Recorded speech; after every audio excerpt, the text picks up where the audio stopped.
Hello there, internet neighbors, especially my son Lucas. Once again, we'll be starting out with a prayer here um, on this slide regarding healthcare that we can hopefully replace our current death care system with, which, if you don't know it's that by now, you're not paying attention. So, anyhow, good will conquer evil, love will conquer hate.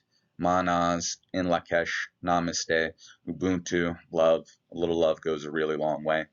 So, um, humans do not make medicine. God does. There is no pill tree. Pills are just how man controls God's medicine.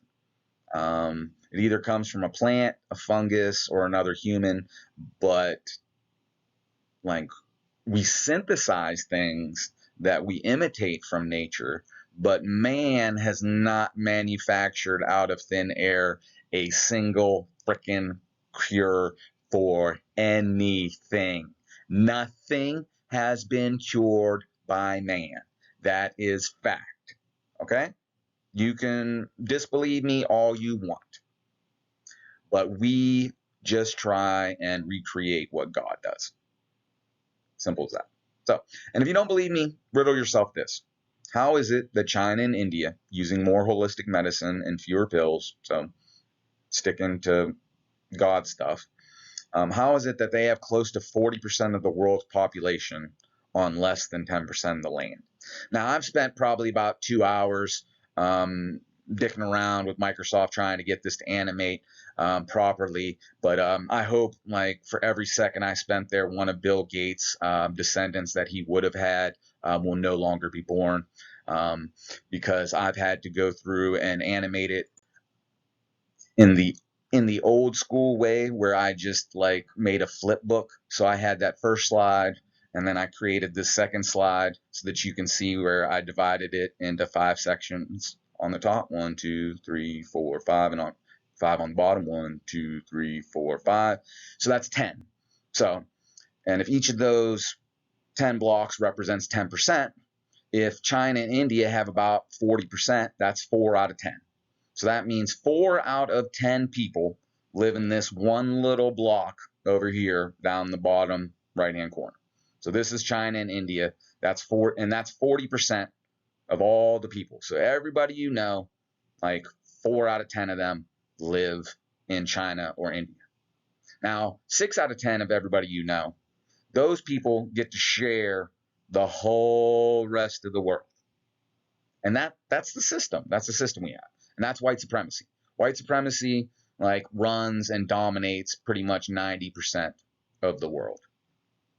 And on that 90% of the world, they only have 3 out of 5 people.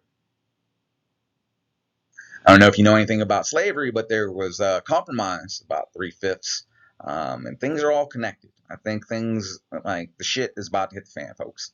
So, I want to change this, and I want America to have 1 billion people or more before I die. Way more, actually. But we need to change like our entire culture and systems in order for that to happen. So, but just wanted to put that little like graphic there for you to understand what's going on in the world. So, and then like healthcare is tied to zip code. So like people in the ghettos and in the cities have to go and see certain doctors while people out in the suburbs get to see other doctors. Doesn't that seem a little sketchy? So, all right, to continue along here, being out in nature is also something doctors say is good for health. Growing better food is the best way we can improve our health. So saith me and doctors that haven't sold their soul to Big Pharma. That's just facts. Right? And we can fight about it. I don't care. So, prevention is better than cure. So why don't we have industries monitoring urine and stool samples constantly? Just not when you're sick. Think about it. Like, why don't we do that? You monitor inputs and outputs of all businesses. Why don't we monitor inputs and outputs of people? If we really cared about people, we would. We don't care about people, and that's why we don't. So, and then exercise is part of any doctor's recommendation for healthy living, and growing food is good exercise. And so is collecting trash to recycle. And maybe designing workout machines that recycled waste would be good exercise. I actually had an idea about that, and we'll put another slide together called Waste Away Milan, which is a word I learned from people I bought maple syrup from in Maine that said they were indigenous. So hopefully it really does mean he, she, it gives it back.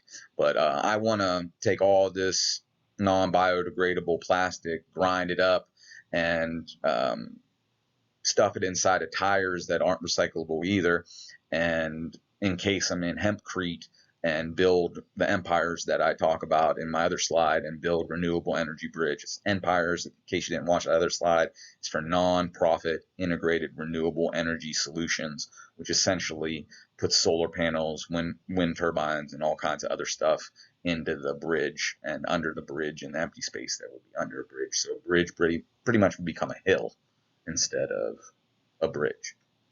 But that's another thing. So essentially, if we did that stuff and grew food as exercise and recycled waste as exercise, and made that an initiative, we could really regenerate the planet. And we could call it like garden guides or urban stewards, or I'm sure the people doing it would come up with their own cool names, because that's what people do. We like to think. So, and we like to create. That's what God, the Creator, created us for, was to create, not to destroy. That's another topic. That's probably another slide. But anyhow, just think about it for a second and imagine a world where your doctor was more like a project manager, with your best life being the project. And like there were more of them. And they managed your personal trainer, dietitian, urine and stool sample collectors and analyzers, and the doctor worked with all of them to make sure you were as healthy and active as possible. And think of how many more jobs that would create.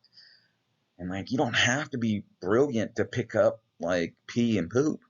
And I mean, R. Kelly wouldn't have gotten to pee on so many people if people didn't mind. So like, God creates people that want to mess around with that stuff anyhow. Like, it's all connected. Like, we can do this, people. We really can. So it's just a matter of choosing life over death, and letting the people who choose life lead us instead of the people who choose death and want to enslave other people. Simple as that. I want liberation, not government. I'm going to have to add that to my new word slide. All right. In closing, to work in the bloodless revolution, all you really have to do is think of how to love people better, and then do it. And love. Love is the weapon.